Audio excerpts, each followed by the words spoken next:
Hi friends, this is Vipin Bhardwaj and in the early modules we had learned about the population chapter और मैंने आपसे कहा था कि नेक्स्ट मॉड्यूल्स में हम इस चैप्टर के उन एक्स्ट्रा क्वेश्चंस को करेंगे जो कि पिछले एग्जामिनेशन में आए हुए हैं। तो आइए दोस्तों बात करते हैं उन एक्स्ट्रा क्वेश्चंस की। तो ये क्वेश्चन कई बार आ चुका है, what are the spatial variations of working participation in India. तो इस 3 मार्क्स के लिए कई बार क्वेश्चन आया है। आंसर है Himachal Pradesh and Nagaland have high proportion of cultivators. किसकी है हाई प्रोपोर्शन? कल्टीवेटर्स की। और आंध्र प्रदेश, छत्तीसगढ़ की बात करें, उड़ीसा, झारखंड, वेस्ट बंगाल की बात करें तो they have high proportion of workers. Urban centers की बात करें तो urban centers have high proportion of services. Non availability of land and presence of industry encourage workers. So this is the spatial variation of working participation. बहुत सारे students इसका answer गलत कर देते हैं, तो इसका स्क्रीनशॉट लेकर आप रख सकते हो। इसका आंसर यही होगा। क्लाइमेट के से रिलेटेड क्वेश्चन भी कई बार आया हुआ है। How climate plays an important role in the distribution of population. जैसा कि हम जानते हैं कि क्लाइमेट जो है दोस्तों एक फिजिकल फैक्टर है and it is an important factor in the distribution of population because very hot and dry regions are not suitable for population due to scarcity of water. For example, Indian desert. और दोस्तों people do not want to live in very cold regions as land available at such place is not suitable for agriculture. Ladakh region example है इसका, जम्मू कश्मीर। तो these are the important features. Very wet climate की बात करें दोस्तों तो very wet climate is also not suitable for people. Harsh climate not suitable for people. For example Andaman and Nicobar island, Lakshadweep का जो वेदर है, जो क्लाइमेट है, that is not so much suitable, so people don't want to live there. Some states have higher participation rate than other because of the following reasons. ये भी इससे related कई बार question आ जाता है दोस्तों। Percentage of adult is higher in such states, ये एक reason हो सकता है। Literacy rate is also higher there, ये भी एक रीजन हो सकता है। इन दीज स्टेट्स दोस्तों both male and female work, ये भी एक रीजन हो सकता है। Healthy environment is the main reason for that. इसका some states have higher participation rate, so these are the reasons. तो ये क्वेश्चन भी कई बार टॉपिक एंड सब टॉपिक के रूप में आ जाता है, सो बी केयरफुल। एक क्वेश्चन बहुत बार आया हुआ है दोस्तों, एग्रीकल्चर सेक्टर, जो कि हमारा इकोनॉमी का सबसे इम्पोर्टेंट सेक्टर मान सकते हैं हम इसको, because most of the people are employed in the agriculture sector. Agriculture sector has the largest share of Indian workers. ये क्वेश्चन है, agriculture sector has the largest share of Indian workers. Give reason for that, because India is primarily an agricultural country. More than 70% of total population of India lives by agriculture. और दोस्तों agriculture also provides easy employment, so largest share of Indian workers are engaged in agriculture. Spatial pattern की बात करें दोस्तों तो spatial pattern of density of population is India क्या है उसके बारे में जानते हैं। Plains are more thickly populated than the mountains, deserts and forest areas. Places near rivers and coastal plains have thick population.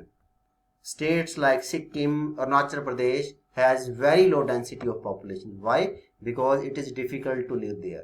Big states like Bihar, UP, Maharashtra, Andhra Pradesh, Jharkhand, West Bengal share 50% of country's population. और largest state की बात करें दोस्तों, the largest state Rajasthan share only 5.50% of total population. तो हम बात कर रहे हैं दोस्तों spatial pattern of density of population in India, क्योंकि डिफरेंट स्पेस हैं, डिफरेंट टाइप के एरियाज हैं, तो पॉपुलेशन भी वहां पे डिस्ट्रीब्यूशन भी डिफरेंट है। पॉपुलेशन ऑफ राजस्थान की बात करें तो population of Rajasthan increase due to development of irrigation in recent years, क्योंकि इससे पहले राजस्थान की पॉपुलेशन बहुत कम थी। लेकिन दोस्तों पिछले 1 डेकेड के अंदर राजस्थान में इरिगेशन फैसिलिटी को, कनाल फैसिलिटी को बहुत ज़्यादा डेवलप किया गया है। As a result population distribution is also affected due to that. In some areas population is increased due to development of transport and communication facilities.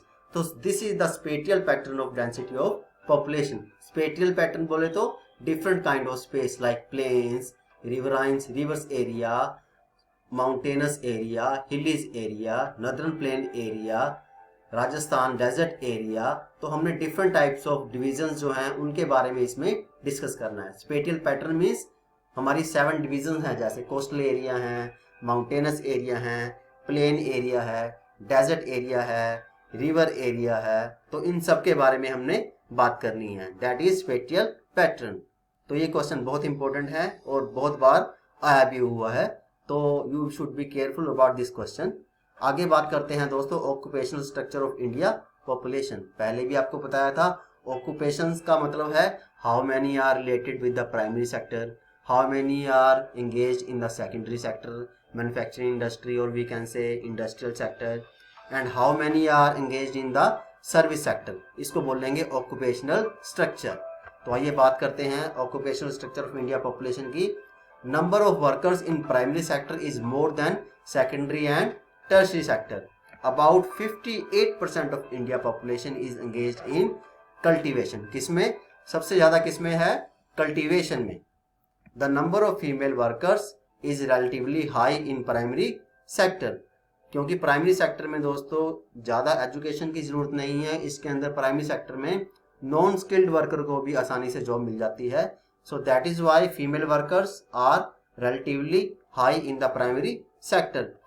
Lakhs of farmers have left the primary sector and got engaged in manufacturing industry recently। ये बहुत बड़ा point है दोस्तों। अगर हम देखें पिछले 5 साल के अंदर लगभग लाखों किसानों ने क्या किया है, प्राइमरी सेक्टर को छोड़ा है और मैन्युफैक्चरिंग इंडस्ट्री के अंदर एंटर किया है।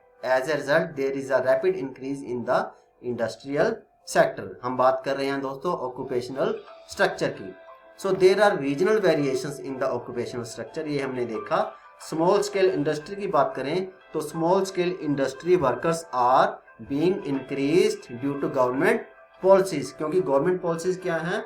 गवर्नमेंट पॉलिसी ये है कि हमने मैन्युफैक्चरिंग इंडस्ट्री को बढ़ाना है। हमारे माननीय प्रधानमंत्री जी मोदी जी ने भी यही कहा है ना, आत्मनिर्भर भारत, यही है मैन्युफैक्चरिंग इंडस्ट्री। आत्मनिर्भर, हमने जो कुछ बनाना है अपने देश में बनाना है, मैन्युफैक्चरिंग अपने देश में करनी है। इससे हम एम्प्लॉयमेंट को भी इंक्रीज कर सकते हैं दोस्तों।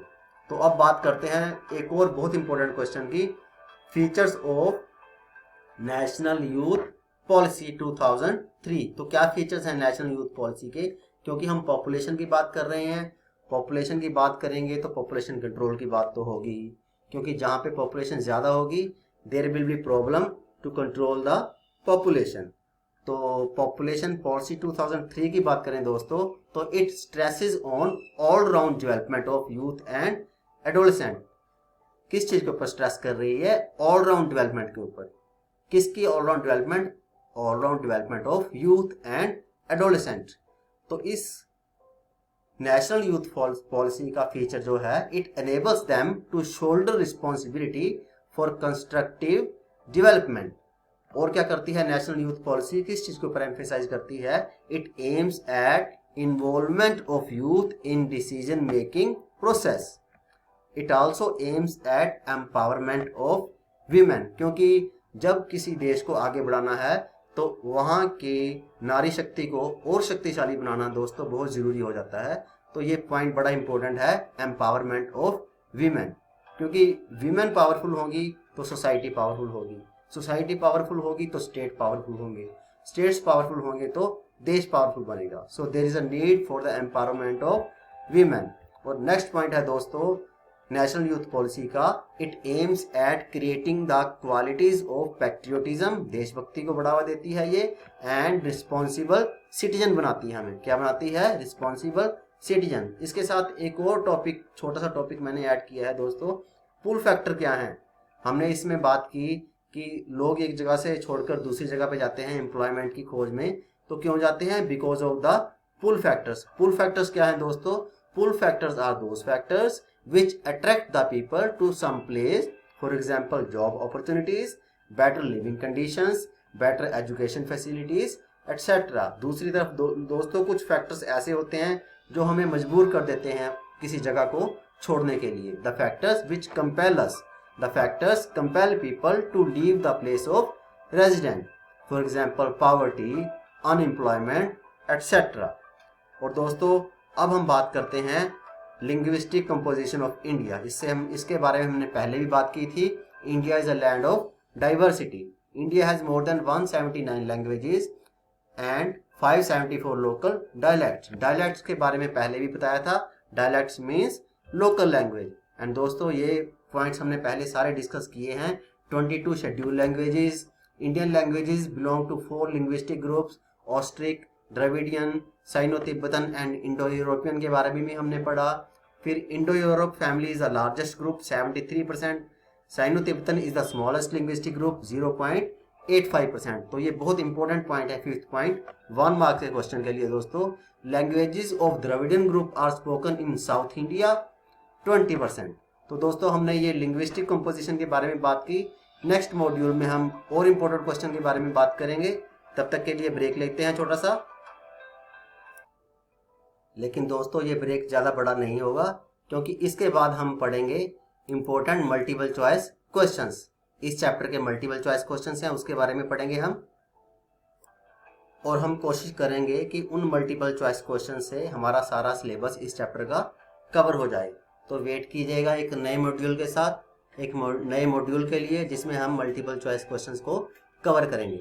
तो हमारा इस चैप्टर का 3 मार्क्स और 5 मार्क्स और सब टॉपिक्स का सफ़र यहीं ख़त्म होता है। दोस्तों आपका बहुत बहुत धन्यवाद, आपने बड़े ध्यान से इन चैप्टर्स को, इन मॉड्यूल्स को सुना। और अगर आपको ये मॉड्यूल्स पसंद आए हैं तो वीडियोस को, क्लिप्स को लाइक करना और सब्सक्राइब करना मत भूलिएगा, क्योंकि आपके लाइक, सब्सक्राइब और कमेंट हमारे लिए बूस्टर का काम करते हैं और हमें एनकरेज करते हैं कि हम आपके लिए और भी इंटरेस्टिंग एंड इंफॉर्मेटिव वीडियोस लेकर आएँ। तो चलते हैं एक छोटे से ब्रेक के लिए, मिलते हैं एक छोटे से ब्रेक के बाद। गॉड ब्लेस यू ऑल दोस्तों।